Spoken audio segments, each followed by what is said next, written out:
April fool এটা করা কি জায়েজ আছে? দেখুন, জায়েজ আছে কি না জায়েজ আছে এই প্রশ্নটার উত্তর পরে দিচ্ছি। আগে কিছু হাদিস শুনে রাখুন, যেখানে রাসূল সাল্লাল্লাহু আলাইহি ওয়াসাল্লাম বলেছেন, কোন ব্যক্তি যদি শুধু মানুষকে হাসানোর জন্য মিথ্যা কথা বলে, সেই ব্যক্তির জন্য ধ্বংস, সেই ব্যক্তির জন্য ধ্বংস। আরো রাসূল সাল্লাল্লাহু আলাইহি ওয়াসাল্লাম অন্য হাদিসে বলেছেন, তাকে প্রশ্ন করা হয়েছিল যে, ইয়া রাসূলুল্লাহ সাল্লাল্লাহু আলাইহি ওয়াসাল্লাম, মুমিন ব্যক্তি কি কাপুরুষ হতে পারে, ভীত হতে পারে? তিনি বলেছিলেন, হ্যাঁ, মুমিন ব্যক্তি কাপুরুষ হতে পারে। তাকে প্রশ্ন করা হয়েছিল যে, মুমিন ব্যক্তি কি কৃপণ হতে পারে, কঞ্জুস বা কিপটে?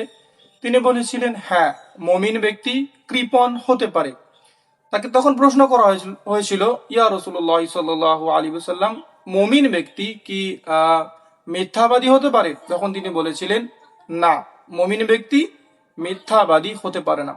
তো মিথ্যা কথা বলে প্র্যাঙ্ক করা বা মানুষকে ঠকানো বা মানুষকে হাসানোর চেষ্টা করা, এটা একটা ফালতু কাজ এবং ইসলাম এটা সমর্থন করে না।